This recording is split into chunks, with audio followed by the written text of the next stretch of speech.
যুদ্ধকাণ্ডম ৰামে লংকাত প্ৰৱেশ কৰা আৰু ৰক্ষসকলক হত্যা কৰাৰ ক্ষেত্ৰত হনুমানৰ সাহসিকতাক অন্যান্য ব্যতিক্ৰমী সামৰ্থ্য আৰু সুগ্ৰীৱৰ প্ৰতি সেৱাৰ প্ৰশংসা কৰে।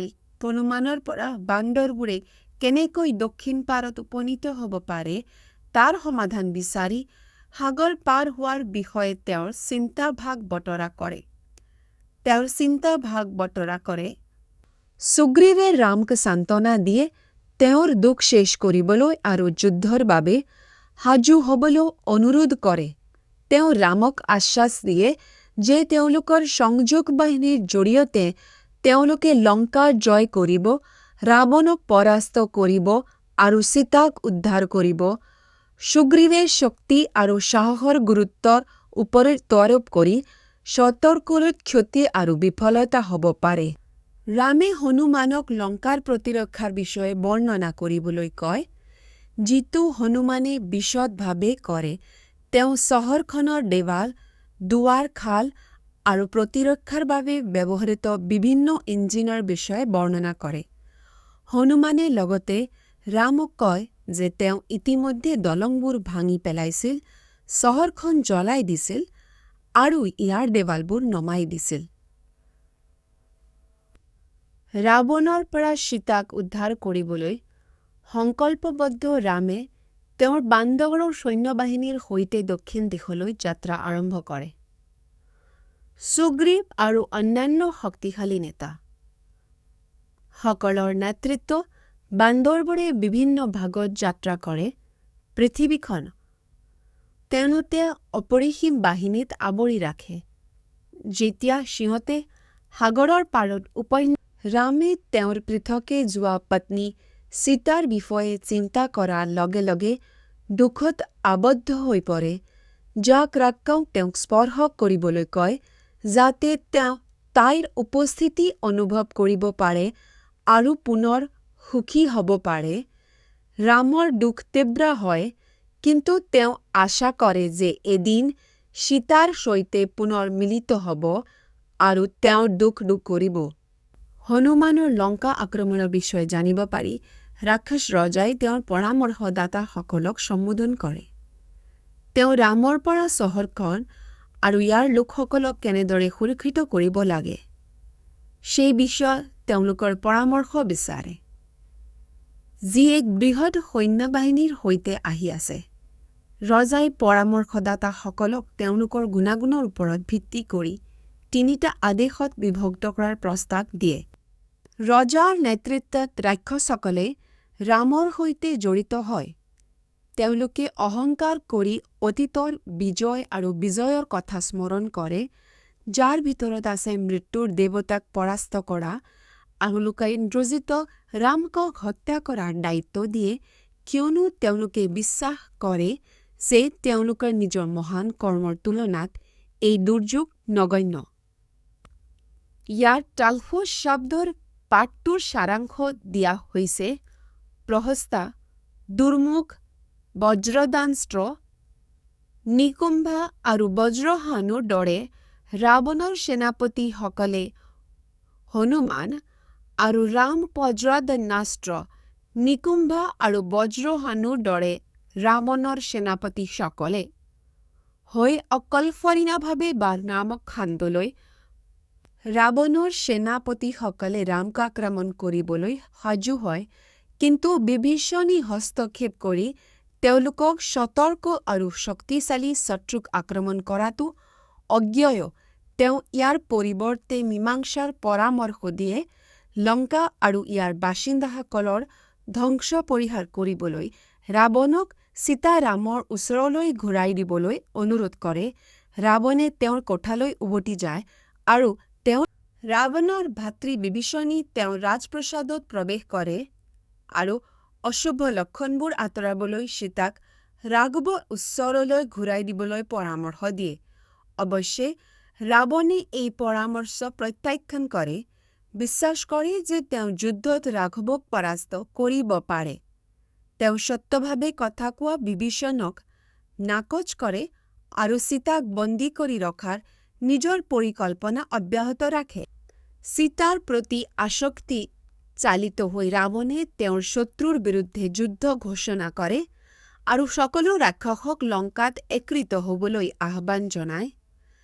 তেওঁৰ শক্তিশালী গাড়ীৰ লগত হাজাৰ হাজাৰ চিঙা, শংখ আৰু তীব্ৰ যোদ্ধাসকলৰ দল থাকে। ৰাৱণৰ ৰাজসভা ৰাষ্ট্ৰদূত, বিদ্বান লোক, নায়ক আৰু সম্ভ্ৰান্ত লোকৰে ভৰি থাকে। লংকাৰ ৰজা ৰাৱণে ৰামৰ পত্নী সীতাৰ প্ৰতি থকা তেওঁৰ আৱেগৰ বিষয়ে বৰ্ণনা কৰে আৰু বিশ্বাস কৰে যে তেওঁ শত্ৰুৰ ওপৰত জয় লাভ কৰিব। তেওঁৰ ভাতৃ কুম্ভকৰ্ণ ৰাৱণৰ কাৰ্যত ক্ষুব্ধ হৈ পৰে আৰু তেওঁক ৰামক পৰাস্ত কৰাত আৰু তেওঁৰ বাবে সীতাক সুৰক্ষিত কৰাত সহায় কৰাৰ প্ৰস্তাৱ দিয়ে। খণ্ডটি চৰিত্ৰসমূহৰ প্ৰেৰণাৰ জটিলতা আৰু নৈতিক মহাপৰ্যায়ে ৰাৱণক সীতাৰ সৈতে জীৱন উপভোগ কৰিবলৈ আৰু ইয়াৰ পৰা আনন্দ লাভ কৰিবলৈ পৰামৰ্শ দিয়ে। অৱশ্যে ৰাৱণে প্ৰকাশ কৰে তেওঁৰ এক গোপন ভয় আছে যে যদি তেওঁ এগৰাকী মহিলাক বলপূৰ্বকভাৱে প্ৰহাৰ কৰে তেন্তে তেওঁৰ মূৰ ১০০ টুকুৰাত কাটি পেলোৱা হ'ব, যাৰ ফলত তেওঁক বলপূৰ্বক সীতাক লৈ যোৱাত বাধা দিয়া হ'ব। বিভীষণে ৰাৱণক সীতা ৰামৰ ওচৰত আত্মপণ কৰিবলৈ পৰামৰ্শ দিয়ে, সতৰ্ক কৰি দিয়ে যে তেওঁৰ পুত্ৰ আৰু সহযোগীসকল ৰামৰ সদৃশ। প্ৰহস্তে প্ৰত্যুত্তৰ দিয়ে, কিন্তু বিভীষণে উত্তৰ দিয়ে যে ৰামৰ গুণ আৰু শক্তিয়ে তেওঁক অপৰাজেয় কৰি তুলিছে। তেওঁ ৰাৱণক বিপদৰ ৰাঘৱ সাগৰ নিজকে উদ্ধাৰ কৰিবলৈ অনুৰোধ কৰে, কিয়নো তেওঁৰ পৰামৰ্শবেদী ব্যৱহাৰ কৰিছে। এজন ৰাক্ষস নেতা ইন্দ্ৰজিতে তেওঁৰ শক্তি আৰু সাহসিকতাৰ গৌৰৱ কৰি দাবী কৰে যে তেওঁ মানৱ ৰাজকুমাৰ ৰাম আৰু লক্ষ্মণক পৰাস্ত কৰিব পাৰে। তেওঁৰ খুৰাক বিভীষণে অৱশ্যে ইন্দ্ৰজিতক মূৰ্খ, আৱেগিক আৰু নম্ৰতাৰ অভাৱৰ বাবে সমালোচনা কৰি সতৰ্ক কৰি দিয়ে যে তেওঁ ৰাঘৱৰ শক্তিশালী তীৰৰ দ্বাৰা পৰাজিত হ'ব। সত্যভাৱে আৰু সুচিন্তিতভাৱে কথা কোৱা বিভীষণৰ প্ৰতি ৰাৱণৰ কঠোৰ শব্দবোৰে বিভীষণৰ পৰা কঠোৰ প্ৰতিক্ৰিয়াৰ সন্মুখীন হৈছিল। বিভীষণ ৰাৱণক ৰক্ষা কৰিবলৈ থিয় হৈছিল। তেওঁ ডাঙৰ ভায়েক হোৱাৰ বাবে নিজৰ মনৰ কথা ক'বলৈ অনুৰোধ কৰিছিল, কিন্তু লগতে মৃত্যুৰ দ্বাৰা নিয়ন্ত্ৰিত হোৱাৰ বাবে তেওঁক গালি পাৰিছিল।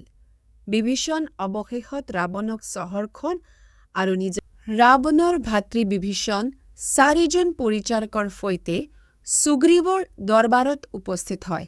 সুগ্ৰীৱে ৰামক বিভীষণৰ অভিপ্ৰায়ৰ বিষয়ে সতৰ্ক কৰি দিয়ে। তেওঁ হয়তো ৰাৱণৰ দ্বাৰা বিতৰ্ক ৰোপণ কৰিবলৈ বা তেওঁক হত্যা কৰিবলৈ প্ৰেৰণ কৰা এজন গুপ্তচৰ হ'ব পাৰে বুলি পৰামৰ্শ দিয়ে।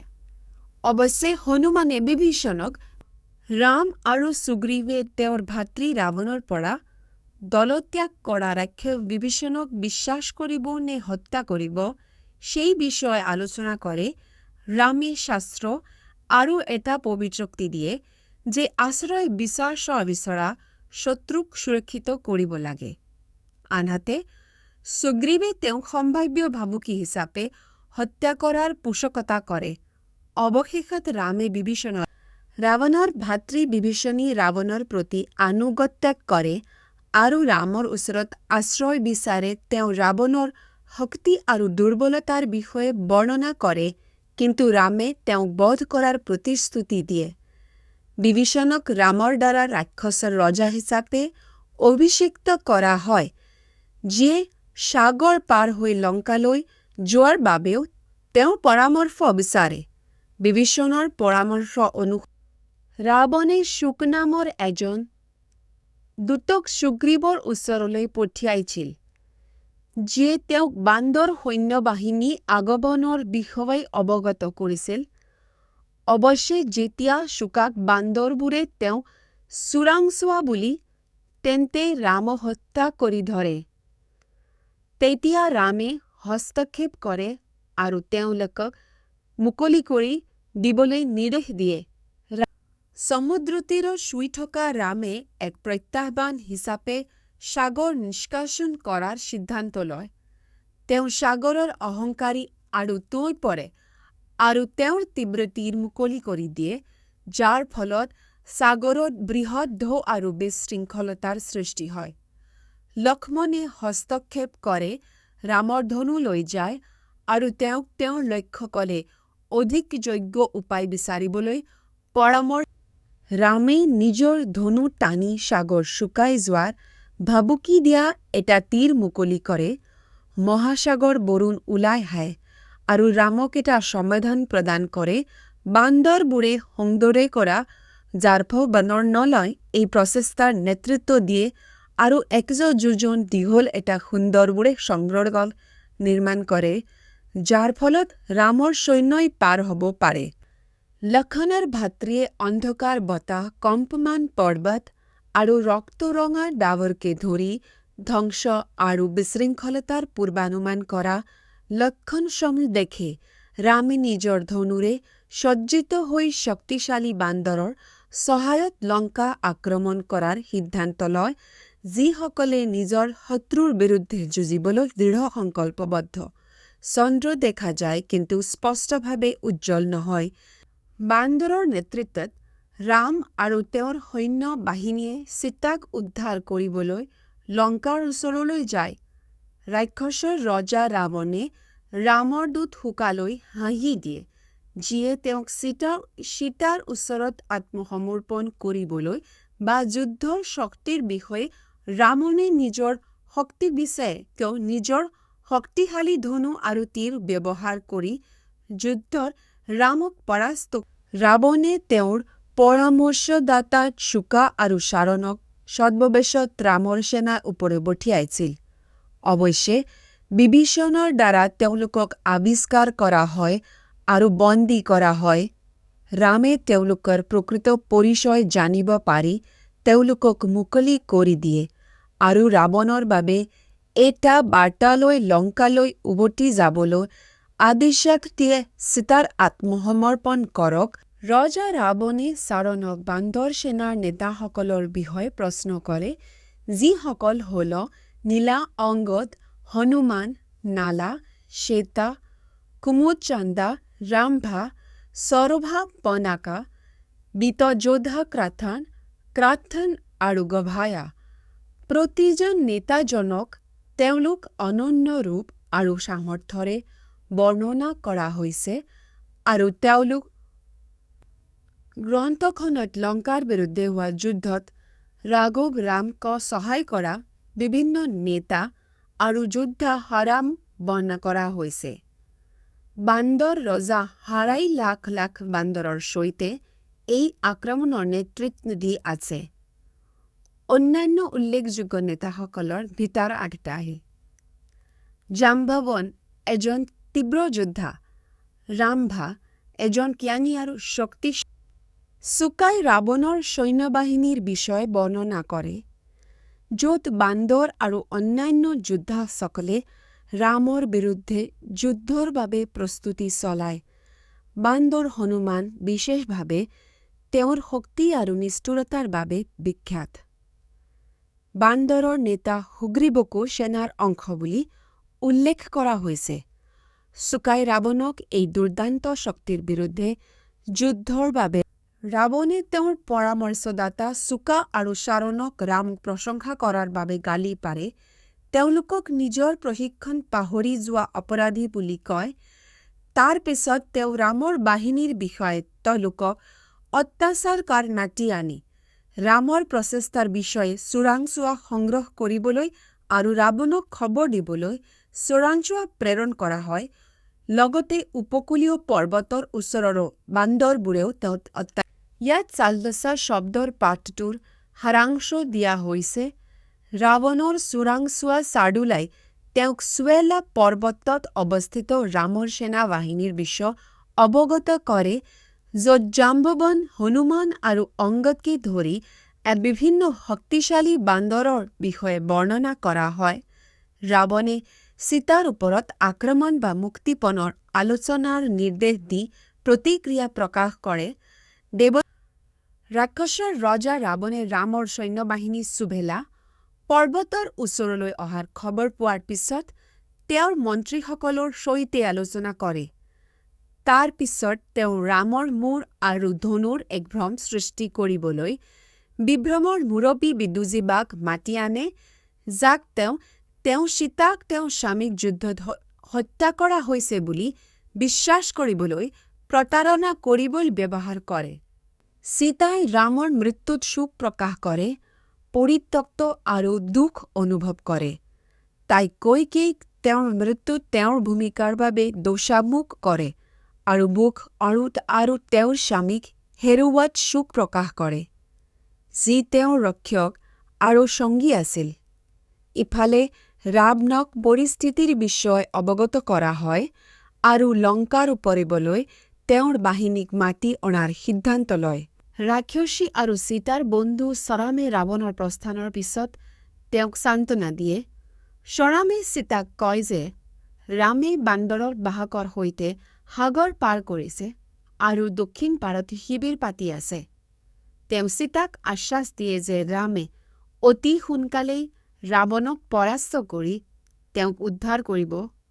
ৰাৱণৰ সৈন্যই প্ৰস্তুত কৰা যুদ্ধৰ ঢোল আৰু সঁজুলিৰ চলিৰ শব্দ শুনা যায়। সীতাৰ বন্ধু সৰামে তাইৰ হৈ গোপনে ৰামক সাক্ষাৎ কৰাৰ প্ৰস্তাৱ দিয়ে। তাই ৰাৱণৰ অভিপ্ৰায়ৰ বিষয়ে সুধিছে, খবৰ লৈ উভতি অহাৰ প্ৰতিশ্ৰুতি দিয়ে। ৰাৱণক সাক্ষাৎ কৰাৰ পিছত সৰামে সীতাৰ ওচৰলৈ উভতি আহে আৰু প্ৰকাশ কৰে যে ৰাৱণে তাইক বন্দী কৰাৰ পৰিকল্পনা কৰিছে আৰু যুদ্ধত ৰামৰ দ্বাৰা পৰাজিত নোহোৱা। ৰাৱণৰ পৰামৰ্শদাতা মাল্যৱানে তেওঁক ৰামৰ সৈতে ছাতি স্থাপন কৰিবলৈ পৰামৰ্শ দিয়ে, যাক মানৱ মুখত বিষ্ণু বুলি গণ্য কৰা হয়। তেওঁ যুক্তি দিয়ে যে ৰামৰ পৰামৰ্শ দিয়ে, যাক মানৱ ৰূপত বিষ্ণু বুলি গণ্য কৰা হয়। তেওঁ যুক্তি দি মাল্যৱানে সীতাক ৰামৰ ওচৰলৈ ঘূৰাই দিয়ে আৰু শত্ৰুতা এৰাই চলে যদি তেওঁ এই পৰামৰ্শৰ পৰিণতিৰ সতৰ্কবাণী দিয়ে। আৱেগৰ দ্বাৰা উত্তেজিত হৈ ৰাৱণে মাল্যৱানক তেওঁৰ শক্তিৰ বিষয়ে সমালোচনামূলকভাৱে কোৱাৰ বাবে গালি পাৰে। ৰাৱণে তেওঁৰ শক্তিৰ বিষয়ে গৌৰৱ কৰে আৰু বিশাল সৈন্যবাহিনীৰ সৈতে ৰামৰ উপস্থিতিৰ স্বত্বেও সীতাক ত্যাগ কৰিবলৈ অস্বীকাৰ কৰে। ক্ৰুদ্ধ হৈ ৰাৱণে লংকাৰ বাবে নিজকে চহৰখন ৰক্ষা কৰিবলৈ ৰাম আৰু তেওঁৰ সহযোগীসকলে ৰাৱণৰ ওপৰত আক্ৰমণৰ পৰিকল্পনা কৰিবলৈ লংকাৰ ওচৰত একত্ৰিত হয়। ৰাৱণৰ ভাতৃ বিভীষণে লংকাৰ প্ৰতিৰক্ষাৰ বিষয়ে এই চোৰাংচোৱা প্ৰদান কৰে আৰু পৰামৰ্শৰ যোগান নিজেই ৰাৱণৰ বিৰুদ্ধে যুদ্ধ নেতৃত্ব দিয়ে। ৰামে লংকাৰ বিভিন্ন দুৱাৰত আক্ৰমণ কৰিবলৈ বিভিন্ন বান্দৰ নিযুক্ত কৰে। আনহাতে লক্ষ্মণ ৰাম আৰু তেওঁৰ সঙ্গীসকলে সীতাক অপহৰণ কৰা ৰাৱণৰ বাসস্থান চাবলৈ শুৱেলা পৰ্বতত আৰোহণ কৰে। শিখৰৰ পৰা তেওঁলোকে লংকাৰ দেৱালৰ চহৰখন ৰাক্ষসেৰে ভৰি থকা দেখে আৰু বান্দৰবোৰে যুদ্ধৰ বাবে প্ৰস্তুতি চলাই ৰামৰ সন্মুখত গৰ্জন কৰে। দলটোৱে বিভীষণৰ সৈতে পৰ্বতত ৰাতিটো কটায়। বান্দৰৰ নেতাসকলে লংকাৰ বিস্তৃত অৰণ্যৰ জৰীপ কৰে আৰু ইয়াৰ সৌন্দৰ্যত আচৰিত হয়। তেওঁলোকে বনাঞ্চলত প্ৰৱেশ কৰে। তেওঁলোকে সৈন্যবাহিনী লংকাৰ ওচৰলৈ যায়, যিখন ৰাৱণৰ দ্বাৰা শাসিত আৰু ৰাম আৰু সুগ্ৰীৱ লংকা পৰ্যবেক্ষণ কৰিবলৈ শুৱেলা পৰ্বতত আৰোহণ কৰে। ৰাৱণক দেখি সুগ্ৰীৱ তেওঁৰ ফালে আক্ৰমণ কৰে, কিন্তু ৰাতিৰ ৰেঞ্জাৰে তেওঁক পিছফালে টানি আনে। দুয়োজনে তীব্ৰ যুদ্ধত লিপ্ত হয়, আঘাত আৰু প্ৰতি আক্ৰমণৰ আদান প্ৰদান কৰে, যেতিয়ালৈকে সুগ্ৰীৱ ওপৰৰ হাত লাভ কৰে আৰু ৰাৱণক ক্লান্ত কৰে। সুগ্ৰীৱ আৰু লক্ষ্মণৰ সৈতে ৰামে সীতাক ৰাৱণৰ পৰা উদ্ধাৰ কৰিবলৈ লংকা আক্ৰমণ কৰিবলৈ সাজু হৈছিল। যুদ্ধৰ পূৰ্বে ৰাংগাদক ৰাৱণৰ সৈতে আলোচনা কৰিবলৈ পঠিয়াইছিল, কিন্তু ৰাৱণে অস্বীকাৰ কৰিছিল আৰু তেওঁৰ লোকসকলক অংগদক হত্যা কৰিবলৈ নিৰ্দেশ দিছিল। অৱশ্যে অংগদে পলায়ন কৰিছিল আৰু ৰামত বহি থকা লংকাৰ ওপৰত ৰামৰ অৱৰোধত ক্ষুব্ধ হৈ ৰাৱণে বান্দৰ সেনাৰ বিৰুদ্ধে ৰক্ষা কৰিবলৈ নিজৰ বাহিনীক একত্ৰিত কৰে। দুয়োখন সৈন্যই এক ভয়ংকৰ যুদ্ধত মুখামুখি হয়, য'ত দুয়ো পক্ষই ইটো সিটোৰ যথেষ্ট ক্ষতি সাধন কৰে। এই সংঘৰ্ষটোক এক শক্তিশালী চাপে বৰ্ণনা কৰা হয়, য'ত পৃথিৱী, বায়ু আৰু সাগৰ বান্দৰ আৰু ৰাক্ষসসকলে এক মহাকাব্যিক যুদ্ধত লিপ্ত হয়, য'ত দুয়ো পক্ষই প্ৰচণ্ড ক্ষতিৰ সন্মুখীন হয়। হনুমান, অংগদ আৰু সুগ্ৰীৱকে ধৰি বিভিন্ন বীৰ বান্দৰে ইন্দ্ৰজিৎ, প্ৰতাপন আৰু নিকুম্ভাৰ দৰে শক্তিশালী ৰাক্ষসৰ সৈতে সংঘৰ্ষত লিপ্ত হয়। আনহাতে ৰামে ৰাৱণৰ ভগ্নী শূৰ্পণখাৰ 4জন পুত্ৰৰ সৈতে যুদ্ধ কৰে। ৰামৰ বান্দৰ সেনা আৰু ৰাক্ষসৰ মাজত গোটেই ৰাতি ধৰি যুদ্ধ চলি থাকে। দুয়ো পক্ষই তীব্ৰ লক্ষ্যদত্ত হয়, য'তে লপক্ষেনা ৰাম আৰু লক্ষ্মণে এই আক্ৰমণৰ নেতৃত্ব দিয়ে আৰু বহুতো ৰাক্ষসক দীপ্ত হৈ দূৰেৰে হত্যা কৰে। ইফালে ৰাৱণৰ পুত্ৰ ইন্দ্ৰজিতে ৰাম আৰু লক্ষ্মণক বান্ধি ৰাখিবলৈ ভ্ৰম কৰে, যাৰ ফলত তেওঁ ৰাৱণৰ পুত্ৰ ইন্দ্ৰজিতে শক্তিশালী তীৰেৰে ৰাম আৰু লক্ষ্মণক আক্ৰমণ কৰি গুৰুতৰভাৱে আহত কৰে। ভাতৃসকলে নিজকে ৰক্ষা কৰিব নোৱাৰে, কাৰণ ইন্দ্ৰজিতে তেওঁলোকৰ শৰীৰক আবৃত কৰি আহোম তেজ আৰু তীৰে আবৃত হৈ মাটিত পৰে আৰু বান্দৰবোৰে তেওঁলোকৰ মৃত্যুত শোক প্ৰকাশ কৰে, শোকত আবদ্ধ হয়। ৰাৱণৰ পুত্ৰ ইন্দ্ৰজিতে ৰাম আৰু লক্ষ্মণক তীৰেৰে ঢাকি হত্যা কৰে। তেওঁ ৰাক্ষসৰ আগত গৌৰৱ কৰে যে তেওঁ ভাতৃ আৰু তেওঁলোকৰ সহযোগীসকলক পৰাস্ত কৰিছে। ইফালে হনুমান আৰু আন বান্দৰ নেতাসকলে ৰামৰ শৰীৰক লৈ শোক প্ৰকাশ কৰে, কিন্তু বিভীষণে সুগ্ৰীৱক আশ্বাস দিয়ে যে ৰামৰ মৃত্যু হোৱা নাই আৰু তেওঁলোকে যুদ্ধ অব্যাহত ৰাখিব লাগিব। ৰাৱণৰ পুত্ৰই লংকাত প্ৰৱেশ কৰে, কিন্তু ৰাম বান্দৰৰ সৈন্যবাহিনীৰ দ্বাৰা সুৰক্ষিত হয়। ৰাৱণে ৰক্ষক মাতি সীতাক প্ৰতাৰণা কৰি বিশ্বাসঘাতকতাত তেওঁ দেহ দেখুৱালে। হত্যাকাৰীসকলে সীতাক পুষ্পকত তেওঁৰ ভাতৃসকলক তেওঁ শোকাহত হয় আৰু আশা হেৰুৱাই পেলায়। ৰাম আৰু লক্ষ্মণৰ মৃত্যুৰ খবৰ পাই সীতা শোকাহত হৈ পৰে। তৃষ্ণা নামৰ এগৰাকী ৰাক্ষসে তেওঁক সান্ত্বনা দি কয় যে তেওঁলোকৰ ঘামবোৰ ওপৰৰ পৰা ওপৰলৈ আছে আৰু তেওঁলোক সুস্থক আশ্বস্ত কৰে যে ৰাম আৰু লক্ষ্মণ জীয়াই আছে। পুষ্পক ৰথ আৰু লংকাক ৰক্ষা কৰি থকা কাকুস্থানৰ সৈন্যৰ অবিৰত উপস্থিতিৰ কথা উল্লেখ লক্ষ্মণ তেওঁৰ ভাতৃ আৰু অনুগত সঙ্গী মৰণোত্তৰভাৱে আহত হোৱা আৰু যুদ্ধক্ষেত্ৰত শ্বাফ্টৰ দ্বাৰা আবদ্ধ হোৱা দেখি ৰাম দুখত ভাগি পৰে। তেওঁ লক্ষ্মণৰ মৃত্যুৰ বাবে দোষী অনুভৱ কৰি নিজৰ জীৱন ত্যাগ কৰে আৰু পৰৱৰ্তী জীৱনলৈ তেওঁক অনুসৰণ কৰাৰ সিদ্ধান্ত লয়। ৰামে সুগ্ৰীৱক তেওঁলোকৰ ৰাজ্যলৈ উভতি যাবলৈ নিৰ্দেশ বান্দৰৰ ৰজা সুগ্ৰীৱে তেওঁৰ পুত্ৰ অংগদক শান্ত কৰে, যি ৰাম আৰু লক্ষ্মণক যুদ্ধক্ষেত্ৰত আহত অৱস্থাত পৰি থকা দেখি আতংকিত হৈ পৰে। বিভীষণ নামৰ এজন ৰক্ষক যুদ্ধক্ষেত্ৰত আহত অৱস্থাত পৰি থকা দেখি অৱশ্যে জাম্বৱানে তেওঁলোকক বাধা দিয়ে আৰু সুগ্ৰীৱে বুজাই দিয়ে যে বিভীষণ ৰাম আৰু লক্ষ্মণক সহায় কৰিবলৈ আহিছে। ইফালে সুপৰ্ণা গাৰু ৰাক্ষসৰ ৰজা ৰাৱণে তেওঁৰ পৰামৰ্শদাতাসকলৰ পৰা যে ৰাম আৰু লক্ষ্মণক তেওঁলোকৰ তীৰৰ বন্ধনৰ পৰা মুক্ত কৰা হৈছে, তেওঁ ক্ৰুদ্ধ হৈ পৰে আৰু লক্ষ্মণ আৰু বান্দৰবোৰক ধ্বংস কৰিবলৈ সৈন্যবাহিনীৰ নেতৃত্ব দিবলৈ নিৰ্দেশ দিয়ে।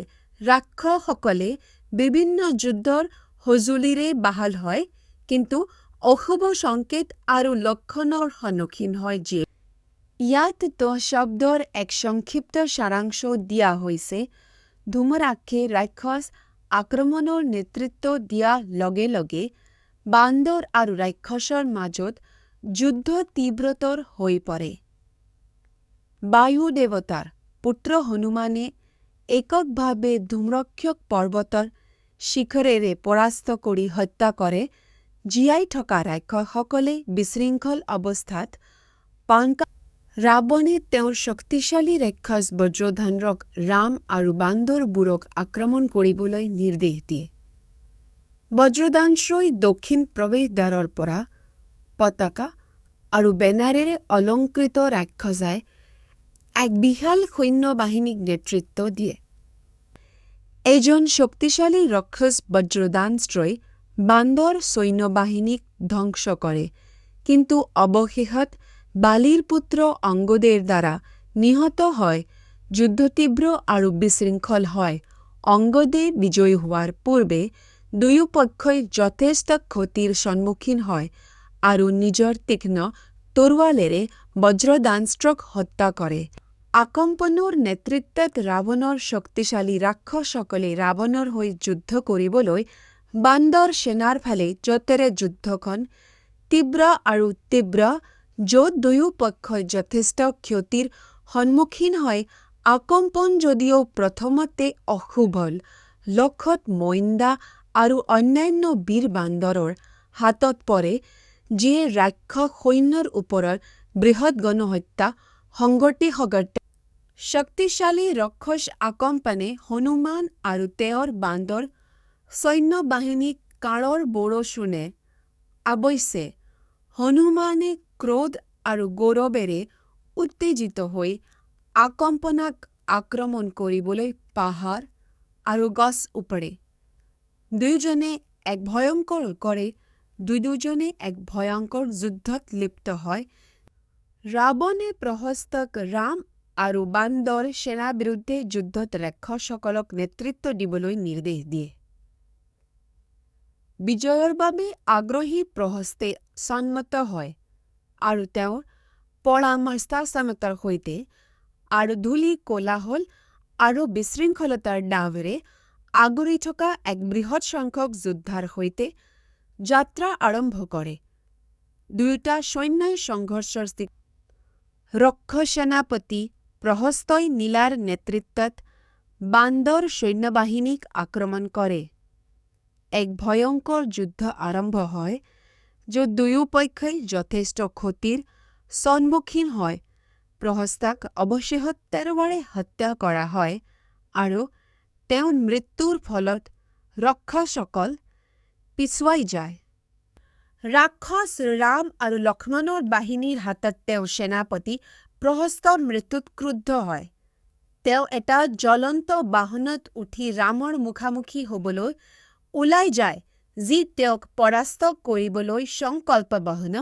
দুয়োটা সেনাৰ মাজত সংঘৰ্ষ হয়, য'ত ৰাৱণে বিভিন্ন কৌশল আৰু অস্ত্ৰ-শস্ত্ৰ ব্যৱহাৰ কৰে, যাৰ ভিতৰত আছে হনুমানে লক্ষ্মণৰ হৈ হস্তক্ষেপ কৰে। ৰাৱণৰ ভাতৃ কুম্ভকৰ্ণক ৰাক্ষসসকলে তীব্ৰ আৰু দীৰ্ঘদিনীয়া প্ৰচেষ্টাৰ পিছত তেওঁক টোপনিৰ পৰা জাগ্ৰত কৰে, য'ত ডাঙৰ শব্দ, শাৰীৰিক আক্ৰমণ আৰু আনকি তেওঁক জগাবলৈ হাতীও ব্যৱহাৰ কৰে। এবাৰ জাগি উঠাৰ পিছত কুম্ভকৰ্ণ সুৰা আৰু খাদ্যৰ দ্বাৰা ইন্ধন প্ৰদান কৰি যুদ্ধৰ বাবে প্ৰস্তুতি চলায় আৰু ৰক্ষা বাহিনীৰ সৈতে ৰাৱণৰ বাসস্থানলৈ বান্দৰ ৰামে কুম্ভকৰ্ণ নামৰ এজন শক্তিশালী ৰক্ষক তেওঁৰ বিশাল শৰীৰ আৰুংকাৰ লৈ আহি থকা দেখিছিল। ৰাৱণে বান্দৰবোৰক খাই পেলোৱাৰ বাবে তেওঁক 6 মাহৰ টোপনিৰ পৰা জগাই তুলিছিল। বিভীষণে ৰাম আৰু কুম্ভকৰ্ণৰ অপৰিসীম শক্তি আৰু দেৱতা আৰু ৰাক্ষসৰ বিৰুদ্ধে যুদ্ধকে ধৰি অতীতৰ কাৰ্যকলাপৰ বিষয়ে কয়। ৰামে বান্দৰ বাহিনীৰ সেনাপতি নীলাক যুদ্ধৰ বাবে ৰাৱণে তেওঁৰ ভাই কুম্ভকৰ্ণক এটা গুৰুত্বপূৰ্ণ সমস্যাত সহায় কৰিবলৈ জগাই তোলে। তেওঁলোকৰ লংকা চহৰত বান্দৰৰ নেতৃত্বত ৰামৰ সৈন্যই আক্ৰমণ কৰে। ৰামে কুম্ভকৰ্ণক বান্দৰ বাহিনী ধ্বংস কৰিবলৈ আৰু তেওঁলোকৰ চহৰখন ৰক্ষা কৰিবলৈ কয়, যিখন ইয়াৰ শক্তিশালী ৰাক্ষস যোদ্ধাসকলৰ পৰা। কুম্ভকৰ্ণ বাক্যত ক্ষুব্ধ হৈ ৰাৱণে প্ৰথমতে তেওঁৰ পৰামৰ্শ নাকচ কৰে, কিন্তু অৱশেষে তেওঁলোকৰ শত্ৰুক হত্যা কৰাৰ প্ৰতিশ্ৰুতিত সান্তনা পায়। কুম্ভকৰ্ণই তেওঁৰ প্ৰতিশোধ তেওঁ ৰাম আৰু দাবী কৰে তেওঁলোকৰ মিত্ৰশক্তিক পৰাস্ত কৰিব পাৰে আৰু ৰজাই নিজে যুদ্ধ কৰাৰ প্ৰয়োজন নাই। তেওঁ ৰামক ধ্বংস কৰাৰ আৰু মহোদয় ৰাৱণক ৰামৰ ওপৰত আক্ৰমণ কৰাত পলম কৰিবলৈ পৰামৰ্শ দিয়ে। ইয়াৰ পৰিৱৰ্তে এক প্ৰতাৰণামূলক পৰিকল্পনাৰ পৰামৰ্শ দিয়ে।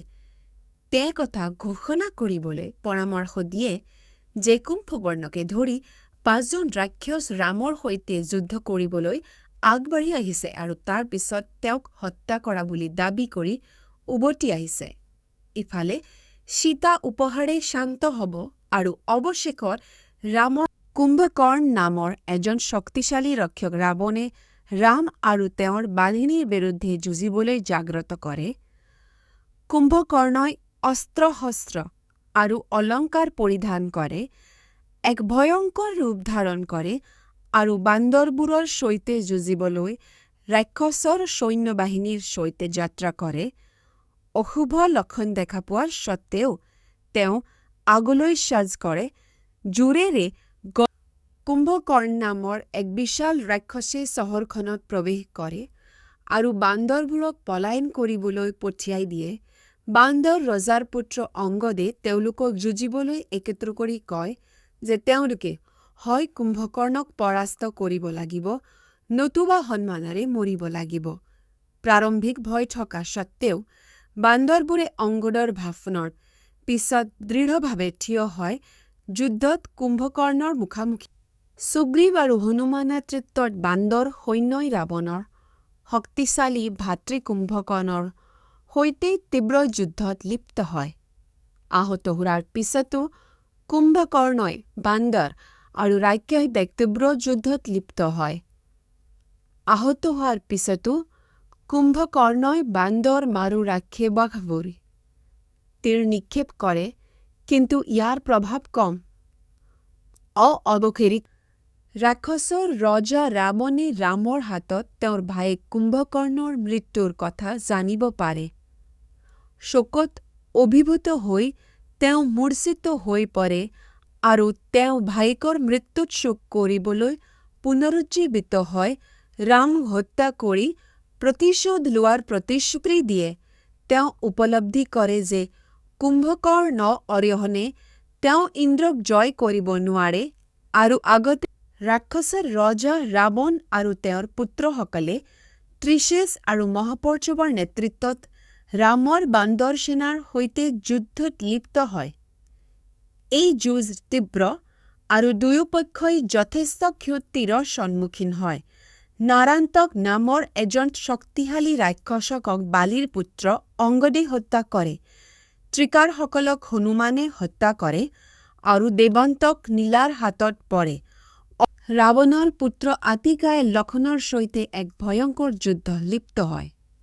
অভেদ্য ডাকৰ পোছাক পিন্ধি আৰু শক্তিশালী তীৰ চলোৱা আতিকায় এজন দুৰ্দান্ত প্ৰতিদ্বন্দ্বী বুলি প্ৰমাণিত কৰে।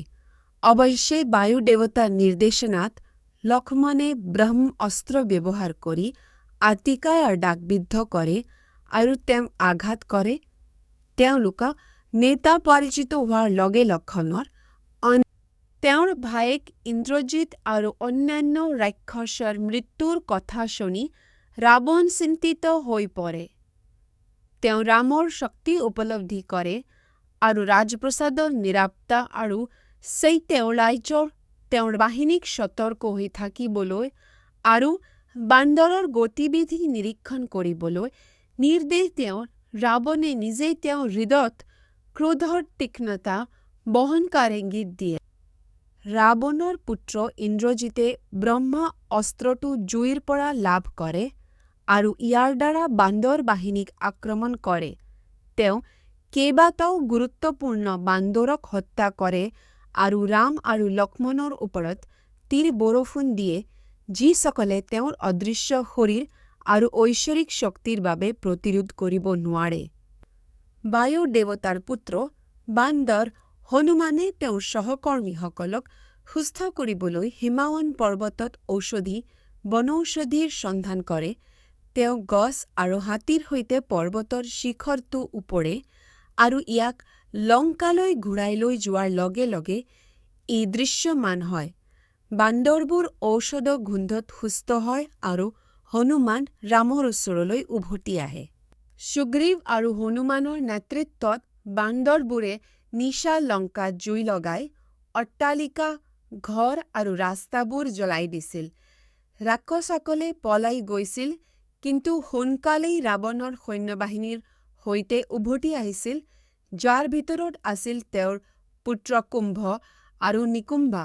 বান্দৰ আৰু ৰাক্ষসৰ মাজত এক ভয়ংকৰ যুদ্ধ আৰম্ভ হৈছিল, য'ত দুয়ো পক্ষই যথেষ্ট ক্ষতিৰ সন্মুখীন। ৰাক্ষস আৰু বান্দৰৰ মাজত হোৱা যুদ্ধত কুম্ভকৰ্ণৰ পুত্ৰ কুম্ভই বালিৰ পুত্ৰ অংগদৰ বিৰুদ্ধে মুখামুখি হয়।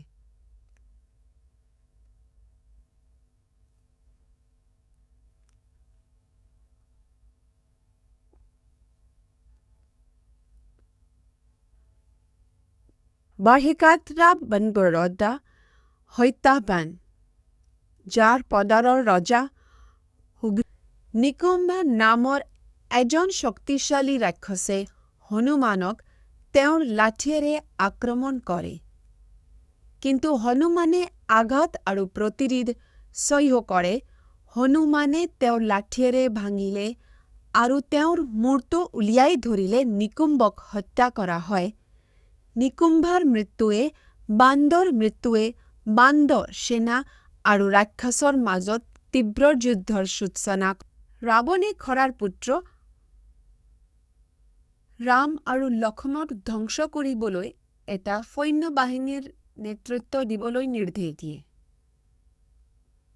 মকৰাক্ষই নিজৰ পৰাক্ৰমৰ দৌৰ কৰে আৰু ৰাতিৰ দৌৰবিদসকলৰ সৈতে যাত্ৰা আৰম্ভ কৰে, কিন্তু যুদ্ধত লিপ্ত হোৱাৰ আগতে কেইবাটাও অশুভ ঘটনা, যাৰ ভিতৰত আছে ৰথৰ নিয়ন্ত্ৰণ পিছলি। খৰাৰ পুত্ৰ মকৰাক্ষই ৰাম আৰু তেওঁৰ বান্দৰৰ বিৰুদ্ধে যুঁজ দিয়ে। দুয়ো পক্ষই বিভিন্ন অস্ত্ৰ-শস্ত্ৰ ব্যৱহাৰ কৰি এক ভয়ংকৰ যুদ্ধ আৰম্ভ হয়। মকৰাক্ষই শিৱই দিয়া এক শক্তিশালী দৌৰ ব্যৱহাৰ কৰে, কিন্তু ৰামে তেওঁৰ তীৰেৰে তেওঁক পৰাস্ত কৰে। ৰাতি ৰেঞ্জাৰক হত্যা কৰা হয় আৰু ৰামৰ তীৰৰ ভয়ত ৰাক্ষসসকলে লংকালৈ পলায়ন কৰে। হিবৎস শব্দৰ পাঠটোৰ সাৰাংশ দিয়া হৈছে: ৰাৱণে তেওঁৰ পুত্ৰ ইন্দ্ৰজিতক ৰাম আৰু লক্ষ্মণক হত্যা কৰিবলৈ নিৰ্দেশ দিয়ে। ইন্দ্ৰজিতে বলিদান দিয়ে, ঐশ্বৰিক সুৰক্ষা লাভ কৰে আৰু যুদ্ধলৈ ওলাই যায়। তেওঁ তীক্ষ্ণ তীৰেৰে ৰাম আৰু লক্ষ্মণক আক্ৰমণ কৰে, কিন্তু তেওঁলোকে প্ৰতিৰোধ কৰে। দুয়োজন ভাতৃয়ে প্ৰতিৰোধ কৰে। ৰাৱণৰ পুত্ৰ ইন্দ্ৰজিতে তেওঁৰ ৰথত সীতাৰ এটা ভুৱা ছবি সৃষ্টি কৰে আৰু তেওঁক হত্যা কৰাৰ চেষ্টা কৰে। বান্দৰৰ নেতৃত্বত হনুমানে তেওঁক ৰক্ষা কৰিবলৈ উপস্থিত হয়, কিন্তু ইন্দ্ৰজিতা ভ্ৰম আৰু আক্ৰমণত বিফল হয়। ইন্দ্ৰজিতে ভুৱা সীতাক তৰোৱালেৰে হত্যা কৰে আৰু তেওঁৰ বিজয়ৰ বিষয়ে গৌৰৱ কৰে, যাৰ ফলত বান্দৰবোৰে দুখ। মাৰুতাৰ পুত্ৰ হনুমানে বান্দৰবোৰে ইন্দ্ৰৰ বজ্ৰধ্বনিৰ শব্দৰ পৰা পলায়ন কৰাৰ পিছত তেওঁলোকক একত্ৰিত কৰিছিল। তেওঁ তেওঁলোকক ৰাক্ষসৰ বিৰুদ্ধে যুদ্ধত নিছিল, তেওঁলোকৰ বাহিনীক জুইৰ দৰে তীব্ৰতাৰে জ্বলাই দিছিল। অৱশ্যে ইন্দ্ৰজিতে তীৰ আৰু দাৰ্ঢৰে প্ৰতিৰোধ কৰিছিল। হনুমানে ৰাম আৰু সুগ্ৰীৱক তাৰ বিষয়ে অৱগত কৰিবলৈ অস্থায়ীভাৱে ৰৈ যোৱাৰ হনুমানে ৰামক জনায় যে সীতাক ইন্দ্ৰজিতৰ দ্বাৰা হত্যা কৰা হৈছে। লক্ষ্মণে ৰামক সান্ত্বনা দিবলৈ চেষ্টা কৰে, কিন্তু সদ্গুণৰ ধাৰণাৰ বিৰুদ্ধে তৰ্ক কৰি শেষ কৰে। ই শক্তিহীন আৰু অসহায় বুলি পৰামৰ্শ দিয়ে। তেওঁ ৰামক ইয়াৰ পৰিৱৰ্তে শক্তিৰ ওপৰত নিৰ্ভৰ কৰিবলৈ পৰামৰ্শ দিয়ে, কিন্তু অৱশেষত সীতাক উদ্ধাৰ কৰিবলৈ আৰু তাইৰ মৃত্যুৰ প্ৰতিশোধ ল'বলৈ ৰাৱণৰ বন্ধু বিভীষণ ৰামৰ ওচৰলৈ যায়, যি সীতাৰ হত্যা হোৱাৰ খবৰ পোৱাৰ দাগনকতাবদ্ধ হৈ পৰে। বিভীষণে প্ৰকাশ কৰে যে সীতা জীয়াই আছে আৰু ইন্দ্ৰজিতে নিকুম ভিলাত বলি উৎসৰ্গা কৰি বান্দৰবোৰক প্ৰতাৰণা কৰিবলৈ চেষ্টা কৰি আছে। বিভীষণে ৰামক ৰাঘৱে ৰাৱণৰ পুত্ৰ ইন্দ্ৰজিতক হত্যা কৰিবলৈ লক্ষ্মণক নিযুক্ত কৰে, যাৰ হাতত ব্ৰহ্মচীৰ অস্ত্ৰ আছে, আৰু তেওঁ ভ্ৰমত দক্ষ বিভীষণে ৰামক পৰামৰ্শ দিয়ে যে যদি নিকুম্ভিলাৰ বাহিৰত ইন্দ্ৰজিতক হত্যা কৰা হয়, তেন্তে ইয়াৰ ফলত ৰাৱণ আৰু তেওঁৰ অনুগামীসকলৰ ৰাৱণৰ আতংকৰ শাসনৰ সমাপ্তি ঘটাবলৈ আৰু ৰাৱণৰ আতংকৰ শাসনৰ আতংক ৰাৱণৰ ভাতৃ বিভীষণে লক্ষ্মণক ৰাক্ষস সৈন্যবাহিনীক নিয়োজিত কৰিবলৈ আৰু ৰাৱণৰ পুত্ৰ ইন্দ্ৰজিতক বধ কৰিবলৈ পৰামৰ্শ দিয়ে। যুদ্ধয়ো পক্ষই যথেষ্ট ক্ষতিৰ সন্মুখীন হয়। বায়ু দেৱতাৰ বংশধৰ হনুমানক ইন্দ্ৰজিতে আক্ৰমণ কৰে, যি বিভিন্ন অস্ত্ৰ-শস্ত্ৰেৰে সজ্জিত, কিন্তু তেওঁৰ সৈতে এককৈ দ্বন্দ্বযুদ্ধ কৰিবলৈ অস্বীকাৰ কৰে। ইন্দ্ৰজিতৰ আগমনৰ বাবে অপেক্ষা কৰি বিভীষণ আৰু লক্ষ্মণে কথোপকথন কৰে। বিভীষণে ইন্দ্ৰজিতৰ কঠোৰ বাক্যৰ বিৰুদ্ধে নিজকে জ্ঞান কৰে। বিভীষণে ইন্দ্ৰজিতৰ কঠোৰ বাক্যৰ বিৰুদ্ধে নিজকে ৰক্ষা কৰে আৰু ব্যাখ্যা কৰে। ইফালে লক্ষ্মণে যুদ্ধত ইন্দ্ৰজিতৰ মুখামুখি হ'বলৈ সাজু হয়। তেওঁ তেওঁৰ সকলো শক্তিৰে যুঁজিবলৈ ৰাৱণৰ পুত্ৰ ইন্দ্ৰজিতে লক্ষ্মণক কাণপাত কৰি আক্ৰমণ কৰে, কিন্তু লক্ষ্মণে ইন্দ্ৰজিতৰ বুকুৰ ওপৰত 5টা তীক্ষ্ণ কাঁড় নিক্ষেপ কৰি প্ৰতিক্ৰিয়া প্ৰকাশ কৰে। দুয়োজন যোদ্ধা আহত হয়, কিন্তু কোনোৱেই হাৰ মানিব নোৱাৰে আৰু যুদ্ধ তীব্ৰ আৰু তীব্ৰ হৈ পৰে। দুয়ো পক্ষই আঘাত বিনিময় কৰে আৰু নিজৰ সামৰ্থ্য প্ৰদৰ্শন কৰে। ৰাৱণৰ পুত্ৰ ইন্দ্ৰজিতে লক্ষ্মণৰ সৈতে এক ভয়ংকৰ যুদ্ধত লিপ্ত হয়। তীৰেৰে আহত হোৱা আৰু তেওঁৰ অস্ত্ৰ-শস্ত্ৰ পৰি যোৱা স্বত্বেও ইন্দ্ৰজিতে যুদ্ধ অব্যাহত ৰাখে, লক্ষ্মণক হাজাৰ শ্বাফ্টেৰে বিদ্ধ কৰে। দুয়োজন যোদ্ধাই আঘাত বিনিময় কৰে। তেওঁলোকৰ শৰীৰ কাটি ৰক্তৰে আবৃত হৈ থাকে, যিহেতু তেওঁ নিৰন্তৰ দ্বন্দ্বত লিপ্ত। বান্দৰ আৰু ৰাক্ষসৰ মাজৰ যুদ্ধ তীব্ৰতৰ হৈ পৰে। ৰাৱণৰ পুত্ৰ ইন্দ্ৰজিতে ৰাক্ষসৰ নেতৃত্ব দিয়ে। লক্ষ্মণ, হনুমান আৰু জাম্বানে সাহসিকতাৰে যুঁজ দিয়ে, কিন্তু ইন্দ্ৰজিতে তেওঁলোকক প্ৰতিহত কৰি থাকে।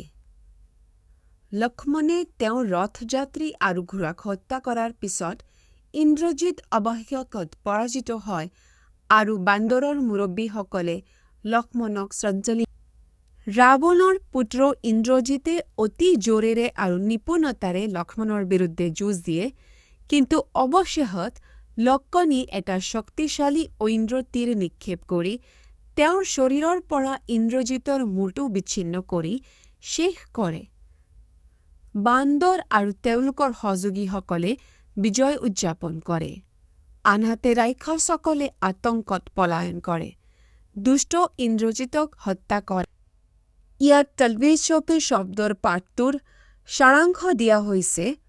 ৰাম আৰু তেওঁৰ ভাতৃ লক্ষ্মণ পুনৰ একত্ৰিত হয় আৰু ৰামে ৰাৱণৰ পুত্ৰ ইন্দ্ৰজিতক লক্ষ্মণে হত্যা কৰাত আনন্দ প্ৰকাশ কৰে। তেওঁ যুদ্ধত আহত হোৱা লক্ষ্মণক আলিঙ্গন কৰে আৰু সান্ত্বনা দিয়ে।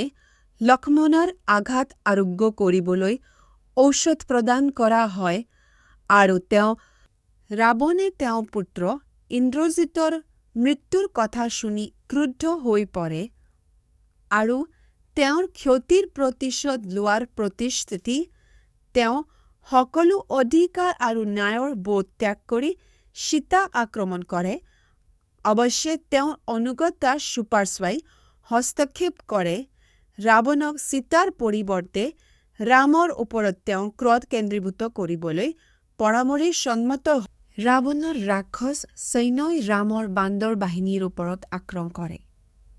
কিন্তু ৰামে যুদ্ধত প্ৰৱেশ কৰি এক বিধ্বংসী তীৰ ঝড় মুকলি কৰে যি শত্ৰুক বিক্ষিপ্ত কৰি হত্যা কৰে। যুদ্ধ আৰম্ভ হোৱাৰ লগে লগে ৰাম অদৃশ্য হৈ পৰে আৰু তেওঁৰ তীৰে নিজৰ জীৱন লোৱা যেন লাগে, যাৰ ফলত অৱশেষত ৰাৱণৰ সৈন্য পৰাজিত হয়। ৰামৰ দ্বাৰা নিজৰ আত্মীয়সকলক হত্যা কৰাৰ সাক্ষী হোৱাৰ পিছত ৰাক্ষসসকল হতাশাত পৰে, যাৰ ভিতৰত আছে শূৰ্পণখাৰ তেওঁলোকৰ ৰাক্ষস তেওঁলোকৰ ৰামৰ সৈতে, যাৰ ভিতৰত আছে শূৰ্পণখাৰ তেওঁৰ ওচৰত কৰা, ঠিক যেনেকৈ জুয়ে ইয়াৰ পথত থকা সকলোখিনি গ্ৰহণ কৰে। বিপদাশংকাটো চিনাক্ত কৰাত তেওঁৰ দূৰদৰ্শন দেখুৱাই কেৱল বিভীষণী ৰাৱণে ৰাক্ষসৰ পৰা অহা দুখৰ কান্দোনত ক্ষুব্ধ হৈ আৰু অতীতৰ ক্ষতিৰ প্ৰতিশোধ ল'বলৈ ৰাম আৰু লক্ষ্মণৰ সৈতে যুদ্ধ কৰিবলৈ সাজু হৈ তেওঁ নিজৰ ৰাক্ষস সৈন্যবাহিনীক সম্বোধন কৰি বান্দৰৰ নেতাসকলক হত্যা কৰা আৰু ভানাৰ বাহিনীক ধ্বংস কৰাৰ নিজৰ কৰিবলৈ নাযায়, যদিও অসংখ্য অশুভ লক্ষণে তেওঁৰ ধ্বংস ইংগিত দিয়ে। বান্দৰৰ মুৰব্বী সুগ্ৰীৱে ৰাৱণৰ ৰাক্ষসৰ বিৰুদ্ধে নিজৰ সৈন্যবাহিনীক নেতৃত্ব দিয়ে। এক ভয়ংকৰ যুদ্ধত সুগ্ৰীৱে এজন দক্ষ ধনুৰ্বিদ বিৰূপাক্ষৰ মুখামুখি হয়, যি হাতী এখনৰ ওপৰত উঠি বান্দৰবোৰক আক্ৰমণ কৰে।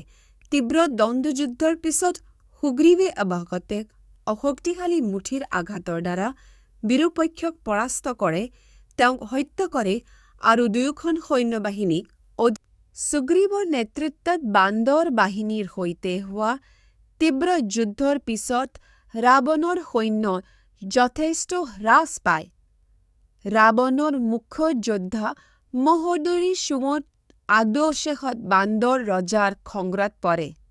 ৰাক্ষসসকলে ভয় খাই পলায়ন কৰে আৰু ডিঙিৰ ৰাৱণ ক্ৰুদ্ধ হয় আৰু ৰাঘৱে বিজয়ত আনন্দিত হয় আৰু ৰাঘৱে এজন শক্তিশালী ৰাক্ষস মহাপুৰুষে অংগদৰ সৈন্যবাহিনীক তেওঁৰ তীৰেৰে আক্ৰমণ কৰে, অস্ত্ৰ-শস্ত্ৰ আৰু মূৰ কাটি পেলায়। অংগদে তেওঁৰ লোহাৰ পৰিঘাৰে প্ৰতিৰোধ কৰে, কিন্তু মহাপুৰুষক চেতনা ঘূৰাই পায় আৰু তেওঁক আক্ৰমণ কৰি থাকে। দুয়োজনে এক ভয়ংকৰ যুদ্ধত লিপ্ত হয়, অংগদে অভাৰেক কৰি ৰাৱণে ৰাম আৰু লক্ষ্মণক তেওঁৰ ৰথৰ দ্বাৰা আক্ৰমণ কৰে, কিন্তু তেওঁলোকে তেওঁলোকৰ তীৰেৰে প্ৰত্যুত্তৰ দিয়ে। দুয়ো পক্ষই শক্তিশালী আঘাতৰ আদান প্ৰদান কৰাৰ সৈতে দুয়োখন সৈন্যই এক ভয়ংকৰ যুদ্ধত হয়। ৰাৱণে একাধিক মূৰৰ তীৰ মুকলি কৰিবলৈ অসুৰ অস্ত্ৰ ব্যৱহাৰ কৰে, কিন্তু ৰামে এক জ্বলন্ত অস্ত্ৰেৰে প্ৰতিৰোধ কৰে, তীৰ ধ্বংস কৰে আৰু ৰাঘৱে তেওঁৰ অস্ত্ৰ নিষ্ক্ৰিয় কৰাৰ পিছত ক্ৰুদ্ধ হৈ ৰাৱণে এটা বিধ্বংসী সৌৰ অস্ত্ৰ মুকলি কৰে। ৰাঘৱে গন্ধৰ্ব অস্ত্ৰেৰে প্ৰতিৰোধ কৰে, কিন্তু অৱশেষত ৰাৱণৰ 10টা তীৰৰ ওচৰত আত্মসমৰ্পণ কৰে। লক্ষ্মণে হস্তক্ষেপ কৰে আৰু ৰাৱণৰ মানৱ মনৰ মানদণ্ডক বিদ্ধ কৰে। ৰাৱণে তাৰ পিছত লক্ষ্মণৰ ওপৰত অপলায়। ইয়াত 40 শব্দৰ পাঠটোৰ সাৰাংশ দিয়া হৈছে। তেওঁৰ ভায়েক লক্ষ্মণক ৰাৱণৰ দ্বাৰা আহত হোৱা দেখি ৰাম দুখিত হৈ পৰে। সুসেনাই তেওঁক আশ্বস্ত কৰে যে লক্ষ্মণৰ মৃত্যু হোৱা নাই আৰু হনুমানক লক্ষ্মণক পুনৰুজ্জীৱিত কৰিবলৈ বনৌষধি অনাৰ নিৰ্দেশ দিয়ে।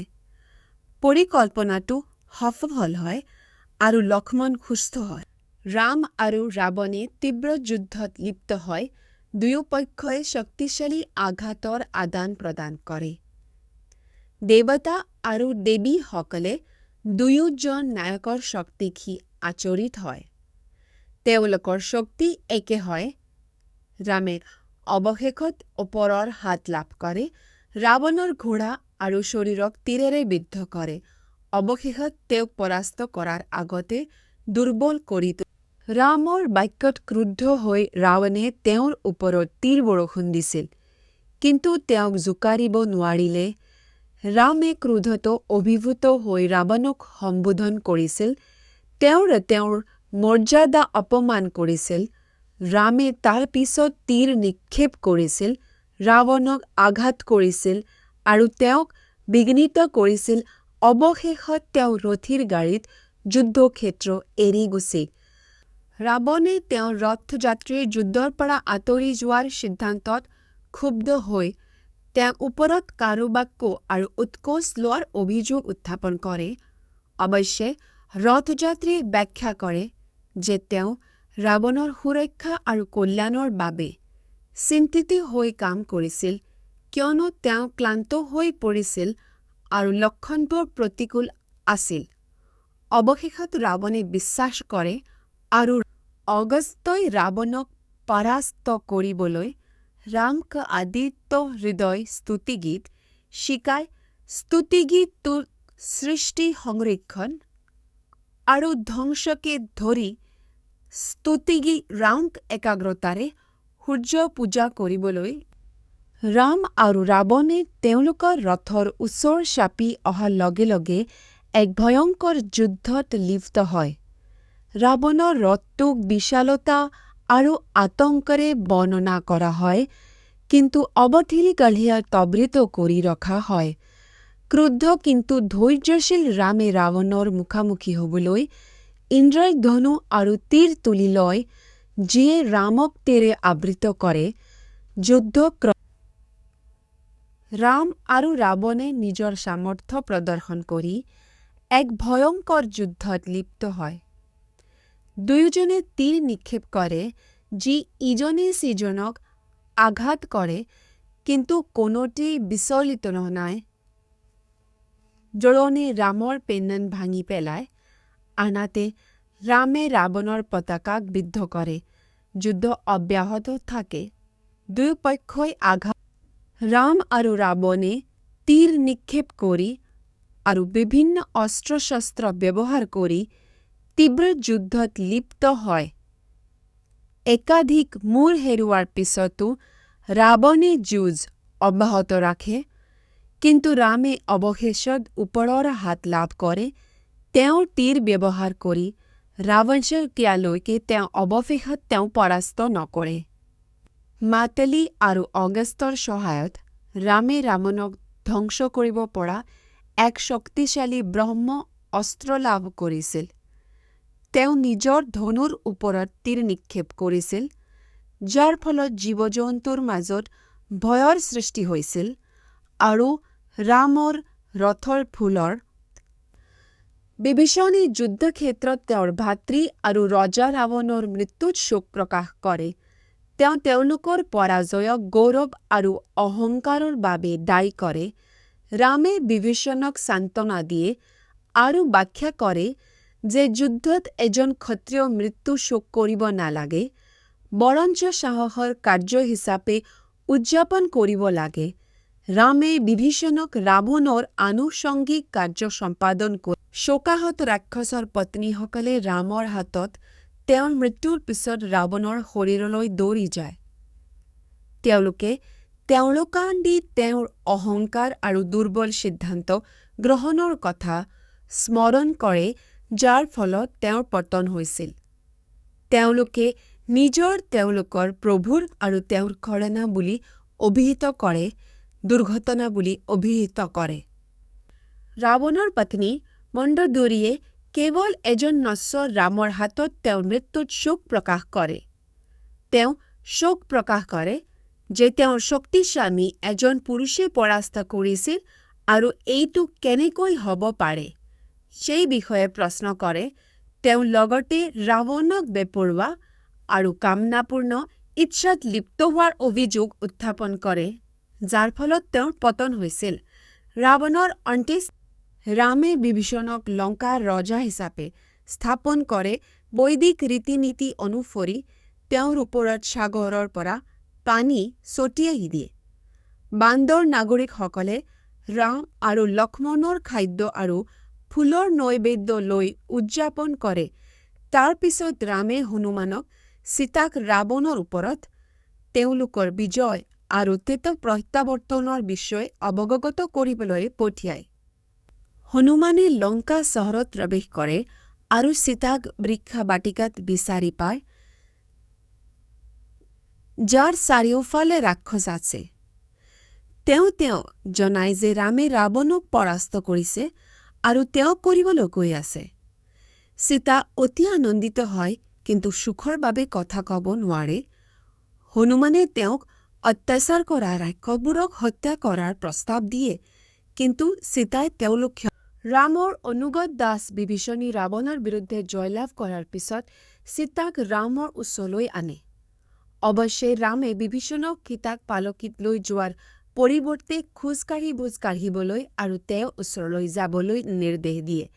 এই আচৰণে ৰামক তেওঁৰ পত্নীক তেওঁৰ সুৰক্ষাৰ বিষয়ে আশ্বস্ত কৰিবলৈ আৰু তেওঁক পুনৰ তেওঁৰ ওচৰলৈ স্বাগতম জনাবলৈ অনুমতি দিয়ে, যাৰ ফলত তেওঁৰ দুখ দূৰ হয়। ৰামে ৰাৱণক পৰাস্ত কৰি সীতাক কয় যে তেওঁ তেওঁৰ ভাতৃ বা সুগ্ৰীৱকে ধৰি তেওঁ বিচৰা যিকোনো ব্যক্তিৰ সৈতে যাবলৈ স্বাধীন। তেওঁ কয় যে তেওঁ তাইৰ প্ৰতি কোনো আকৰ্ষণ নাই আৰু আন এজন পুৰুষে অনুপযুক্তভাৱে ব্যৱহাৰ কৰা এগৰাকী পত্নীক ঘূৰাই লৈ তেওঁলোকৰ পৰিয়াললৈ লজ্জাবোধ আনিব নোৱাৰে। এই শব্দবোৰে সীতাক গভীৰভাৱে আঘাত কৰে আৰিবলৈ আৰম্ভ। সীতা ৰামৰ বাক্যৰ দ্বাৰা তেওঁৰ ওপৰত অন্যায় কৰা হৈছে বুলি বিশ্বাস কৰি ঘোষণা কৰে যে তেওঁ অন্ত্যেষ্টিক্ৰিয়াত প্ৰৱেশ কৰিব। লক্ষ্মণ হৈ ক্ৰুদ্ধ হৈ ৰামৰ আদেশত এটা চিতা প্ৰস্তুত কৰে। সীতা অগ্নিশিখাৰ ভিতৰত প্ৰৱেশ কৰাৰ লগে লগে সভাটো শোকত আবদ্ধ হৈ পৰে আৰু উপস্থিত সকলোৱে স্বৰ্গীয় প্ৰাণী গন্ধৰ্ব সীতাৰ অন্তৰ্ধানৰ বাবে শোক প্ৰকাশ কৰি ৰামৰ ওচৰলৈ বিভিন্ন স্বৰ্গীয় দেৱতাসকলে যায়, যিয়ে পৃথিৱীৰ ৰক্ষক নাৰায়ণ হিচাপে তেওঁৰ ব্ৰহ্মই একাধিক ৰূপ আৰু দিশৰ সৈতে বিশ্বব্ৰহ্মাণ্ড সৃষ্টিকৰ্তা, ধ্বংসকাৰী আৰু ৰক্ষক হোৱাকে ধৰি ৰামৰ ঐশ্বৰিক বৈশিষ্ট্য আৰু শক্তিক বৰ্ণনা কৰে। অগ্নি দেৱতাই ৰামক আশ্বাস দিয়ে যে সীতা তেওঁৰ পৰা বিচ্যুত হোৱা নাই আৰু বিশুদ্ধ হৈ আছে। তেওঁৰ পৰা পৃথক হোৱাৰ পিছতো ৰামই নায়ক আৰু নৈতিকতাৰ সমৰ্থক হিচাপে নিজৰ সুনাম বজাই ৰাখিবলৈ ৰাজহুৱাভাৱে তাইক শুদ্ধ কৰাৰ সিদ্ধান্ত লয়। মহেশ্বৰে শ্ৰী ৰাৱণক পৰাস্ত কৰাৰ বাবে ৰাম প্ৰশংসা কৰি কয় যে এইটো এটা সৌভাগ্য। তেওঁ ৰামক স্বৰ্গলৈ উভতি আহি তেওঁৰ পৰিয়ালৰ মৰ্যাদা স্থাপন কৰিবলৈ পৰামৰ্শ দিয়ে। গাড়ীত বহি থকা ডাকঅৰ্থে তেওঁ ৰামক স্বৰ্গলৈ উভতি আহি তেওঁলোকক আশীৰ্বাদ দিয়ে আৰু তেওঁলোকৰ দীৰ্ঘায়ু কামনা কৰে। ৰাৱণক ধ্বংস কৰা ৰাঘৱৰ উপস্থিতিতে আনন্দিত হৈ মহেন্দ্ৰই তেওঁৰ আশীৰ্বাদ বিচাৰে। ৰাঘৱে তেওঁৰ অনুগত বান্দৰ যোদ্ধাসকলক পুনৰুজ্জীৱিত কৰি স্বাস্থ্যলৈ ঘূৰাই আনিবলৈ অনুৰোধ কৰে। বিভীষণৰ সৈতে পুনৰ মিলিত হোৱাৰ পিছত ৰামে তেওঁৰ পৰিয়াল আৰু বন্ধুবৰ্গক চাবলৈ অযোধ্যালৈ উভতি অহাৰ আগ্ৰহ প্ৰকাশ কৰে। বিভীষণে সূৰ্যৰ দৰে আকাশী বাহন পুষ্পক ৰথ ব্যৱহাৰ কৰি ৰামক ঘূৰাই নিয়াৰ প্ৰস্তাৱ দিয়ে। ৰাম সন্মত হয় আৰু বিভীষণে সুন্দৰ ৰথটো নিজৰ স্থানলৈ লৈ আহে, যাৰ ৰামে তেওঁৰ অনুগত বান্দৰ আৰু ভালুকক গহনা আৰু ধনৰ পুৰস্কাৰ দিয়ে। তাৰ পিছত তেওঁলোকক অযোধ্যালৈ উভতি যাবলৈ আমন্ত্ৰণ জনায়। বিভীষণে তেওঁলোকক অযোধ্যালৈ উভতি যাবলৈ আমন্ত্ৰণ জনায়। বিভীষণক তেওঁলোকে চহৰৰ বাগিচা আৰু অৰণ্য উপভোগ কৰিব পাৰে। তেওঁলোকে ৰামে সীতাক ৰাৱণৰ বিৰুদ্ধে যুদ্ধৰ ফলত হোৱা ধ্বংসলীলা দেখুৱায়, যাৰ ভিতৰত আছে বহুতো ৰাক্ষসক হত্যা কৰা। তাৰ পিছত তেওঁ তাইক অযোধ্যাকে ধৰি বিভিন্ন স্থানলৈ লৈ যায়, য'ত তেওঁলোকে চহৰখনৰ সৌন্দৰ্য আৰু জাকজমক প্ৰত্যক্ষ কৰে। বান্দৰ আৰু ৰাক্ষসসকলো চহৰখন দেখি আনন্দৰে উঠি পৰে। ৰামে ৰামৰ ৪ বছৰীয়া নিৰ্বাসনৰ কথা শুনি থকা এজন সন্ন্যাসী বৰদোৱাইক লগ পায়। বৰদোৱাইয়ে ৰামক তেওঁৰ ধৰ্মনিষ্ঠাৰ বাবে প্ৰশংসাৰে বৰদোৱাইক লগ পায়। বৰদোৱাইয়ে ৰামক তেওঁৰ ধৰ্মনিষ্ঠাৰ বাবে প্ৰশংসাক ধৰি অৰণ্যত ৰামৰ সংগ্ৰাম আৰু বিজয়ৰ কাহিনীও ভাগ বতৰা কৰে। ৰামে গছবোৰে ঋতুৰ বাহিৰত ফল দিব বিচাৰে আৰু বৰদোৱাই হনুমান নামৰ এটা বান্দৰে অযোধ্যালৈ যায় আৰু ভৰতক জনায় যে ৰাৱণক পৰাস্ত কৰি ৰাম উভতি আহিছে। খবৰটো শুনি ভৰত অতিশয় আনন্দিত হয় আৰু মূৰ্ছিত হৈ পৰে। তেওঁ হনুমানক আদৰণি জনায় আৰু ৰামৰ ওচৰত নিজৰ সুস্থতাৰ কথা ক'বলৈ কয় আৰু ৰামক ক'বলৈ কয় যে তেওঁ উভতি অহাৰ পিছত তেওঁ উভব্য আদৰণি জনোৱা হ'ব। হনুমানে ভৰতৰ আগত অৰণ্যত ৰামৰ জীৱনৰ বিষয়ে বৰ্ণনা কৰে। তেওঁৰ নিৰ্বাসন, ভাতৃ লক্ষ্মণৰ সাহসিকতা আৰু খৰা আৰু দূষণৰ দৰে ৰাক্ষসৰ হত্যাৰ কথা বৰ্ণনা কৰে। হনুমানে লগতে কয় যে কেনেকৈ ৰাৱণে সীতাক অপহৰণ কৰিছিল। ৰাৱণক পৰাস্ত কৰি অযোধ্যালৈ উভতি অহা ভায়েক ৰাম আৰু ভৰতে পুনৰ আদৰণি জনায়। ৰামৰ স্বৰ্গীয় গাড়ী পুষ্পক চাবলৈ মানুহ একত্ৰিত হোৱাৰ লগে লগে চহৰখন মালা আৰু সংগীতেৰে সজোৱা হয়। ভৰতে ৰামক অভিবাদন জনায় আৰু তেওঁৰ পাদত চেন্দেল ৰাখে। তাৰ পিছত ৰাজ্যখন ঘূৰাই দিয়ে। ৰামে উপহাৰটো গ্ৰহণ কৰে।